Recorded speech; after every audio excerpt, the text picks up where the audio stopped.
राम राम दोस्तों, महाराष्ट्र की राजनीति में शरद पवार को लेकर जबरदस्त तरीके से बवाल मचा हुआ है। शरद पवार को बीजेपी की तरफ से ऑफर मिलने की चर्चा जोर पकड़ रही है और इससे महाविकास अघाड़ी के पार्टनर्स परेशान हैं। महाराष्ट्र की पॉलिटिक्स में पिछले साल भर में इतना सब घट चुका है कि कब क्या हो जाए इसके बारे में कोई अंदाजा नहीं लगा सकता।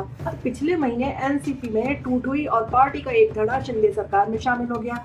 अजीत पवार ने चाचा शरद पवार से बगावत कर मुख्यमंत्री की कुर्सी हासिल कर ली।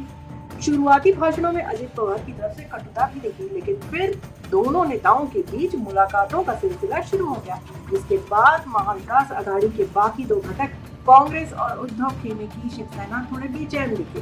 कांग्रेस के कुछ नेताओं ने दावा किया कि अजीत पवार लगातार शरद पवार के पास बीजेपी के ऑफर को लेकर जा रहे हैं। बताया जा रहा है कि शरद पवार को बीजेपी की ओर से मोदी मंत्रिमंडल में शामिल होने का ऑफर है। शरद पवार कभी भी पलटी मार सकते हैं। हालांकि शरद पवार और सुप्रिया सुले की ओर से इससे साफ तौर पर इनकार किया जा रहा है। राजनीति है, यहाँ कुछ भी संभव है। हालांकि इस पर शरद पवार ने प्रेस कॉन्फ्रेंस की और बीजेपी पर निशाना साधा, तो उनके अनुसार यूं ना हो रही है मुलाकात और ना हो रही है बात। फिर भी अगर देखा जाए तो खबरें यही आ रही है कि महाराष्ट्र के अंदर यह एमडीए खत्म होने वाला है। ये सारी चीज तब हो रही है जब 2 सप्ताह के बाद वहाँ पर विपक्ष की ओर से सबसे महत्वपूर्ण निर्णय लिए जाएंगे। वहाँ यह तय होना था कि गठबंधन का नेता कौन होगा, गठबंधन की नीति क्या होगी, सीट शेयरिंग का फार्मूला होता है वह तय होना है। अभी तक तो 2 मुलाकात हुई INDIA वालों की, जो बहुत ज्यादा फ्रूटफुल नहीं रही। यह लड़ झगड़ कर वापिस आ गए। लेकिन जिस मीटिंग में सबसे ज्यादा लड़ाई होनी है उसके ठीक पहले इस तरह का विस्फोट हो चुका है।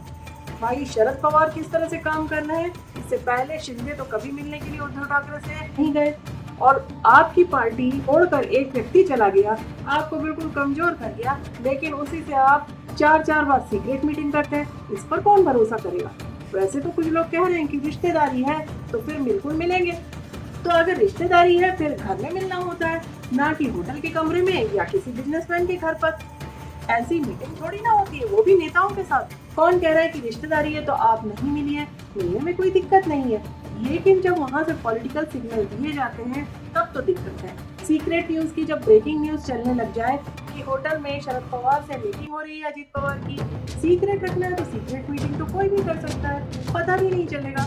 लेकिन मीडिया तक वही बातें आती है जो पहुंचाई जाती है। अब तो ये कहानी हो गई पुरानी, अब कल क्या नया होगा। अब बड़बोले नाना पटोले जी ने हाल ही में कह दिया कि राहुल गांधी को हमने सब बता दिया है, और राहुल गांधी ने कहा है कि भाई तुम चुप रहना, हम इसके लिए किसी सीनियर आदमी को इस काम में लगाते हैं। तो अनुमान है कि जरूर इन सब के बीच में कम्युनिकेशन हुआ, तभी आज सामने आए चौहान जी, जो कांग्रेस के सबसे वरिष्ठ नेता हैं, एक्स चीफ मिनिस्टर भी हैं। उन्होंने सामने आकर क्या कहा, उन्होंने कहा शरद पवार अपना स्टैंड क्लियर करें। यह सवाल आज पूछने का मतलब यही है कि मामला खत्म हो गया। खत्म इसलिए हो गया क्योंकि परसों भी शरद पवार ने यह एक्सप्लेनेशन दिया कि पारिवारिक मीटिंग है, मैं परिवार का मुखिया हूँ, कोई भी हमसे मिलने आ सकता है। कुछ लोग बहक गए हैं, बीजेपी में चले गए हैं, उनके साथ सौहार्दपूर्ण वातावरण में बातचीत हो रही है।